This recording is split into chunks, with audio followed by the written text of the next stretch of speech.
बोलो सतगुरुदेव की जय हो। इस काल का इतना भयंकर जाल है, यदि परमात्मा की भक्ति और ये ज्ञान साथ ना हो तो जीव का कोई जो अस्तित्व नहीं कि वो ज्ञान के आधार पर टिक जाए।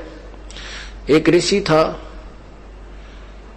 उसको अपने भविष्य के जन्म का पता चला कि अगले जन्म में मैं उसको अपने ही देव दृष्टि खुल गए कि अगले जन्म में इसी नगर में एक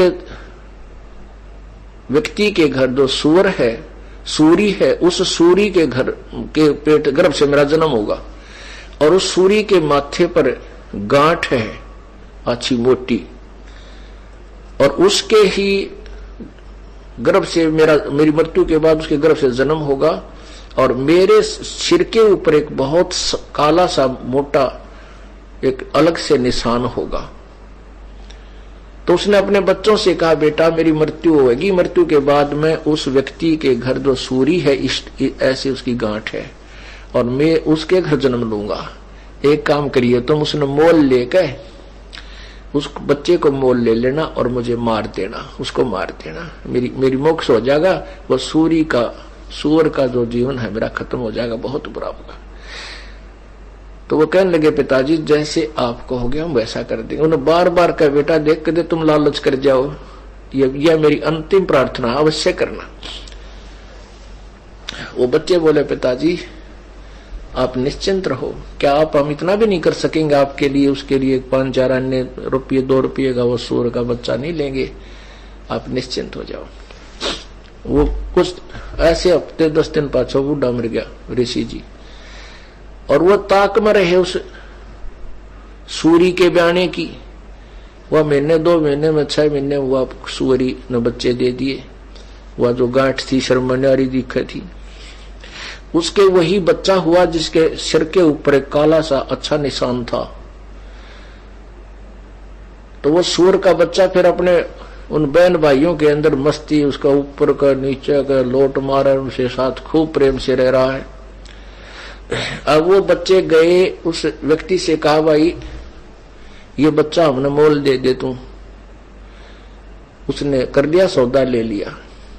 जब उन्होंने मोल ले लिया और उनने वो बच्चा उठान लग गए, वो भाग लिया, फिर पकड़ा भाग भूख और वह कहे, पिताजी हम आपके अपने वचन को पूरा करने आए हैं। जब वो सूअर का बच्चे में चेतना दे दी काल ने, वो सूअर का बच्चा कहता है, भाई बेटो मुझे मत मारो, मेरे मारने से तुमने क्या मिलेगा, क्यों पाप के भागी होते हो। तो कहने लगे, पिताजी आपने तो कहा था भाई इसको मोल लेकर के मुझे मार देना। ने बोला, भाई मुझे मत मारो, मुझे मत मारो, मेरा दिल लग रहा है मेरे भाई बहनों में, यहाँ पर मैं ठाठ से रह रहा हूं, मुझे कोई तकलीफ नहीं, मत मारो मत। उन्होंने छोड़ दिया, भाई मत मारो, क्यों मारा, जो पाप तो वैसे पाप ही है। तो ये समस्या है इस काल की। जब एक सुअरी के बच्चे के जन्म में वहां उस अपने परिवार में इतना व्यस्त हो गया, इतना खुशी मना रहा है और स्वर्ग में जाए पास देवता कदे भी इस बात को हृदय से नहीं कहेंगे, ऊपर से कह भी दें भाई मानस जन्म इब का हो गया तो हम जो है ना वो भक्ति या नहीं करें, मोक्षशाली करेंगे, तत्वदर्शी संत ढूंढेंगे, या अंधे फिर अंडी पाक जाए, अपनी अपनी डफली अपने अपने राह। क्यों काल की बहुत भयंकर मार है।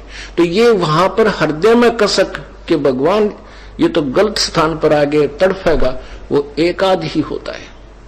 कहते हैं उसकी वो जो मेरी प्यारी आत्मा ऐसे वहां तड़फ करेगा, उसके पास पहुंच जाऊंगा, उसको शरीर को ऑफ कर दूंगा वहीं से, देव वाले शरीर को, और उसको ले आऊंगा वहां से, फिर मनुष्य शरीर दे दूंगा। अब देखो वो परमात्मा तो हमारे लिए इतने खाड़े भरन लाग रहा और हम कति बालक की तरह उसकी तरफ परवाह नहीं कर रहे। तो पुण्यात्माओं ये बातें कहन सुन की नहीं, ये कर पाड़न की हैं। ये सुनकर आनंदित होने तक सीमित नहीं रखना, इनके ऊपर स्टेप बाय स्टेप अपने कदम रखने हैं।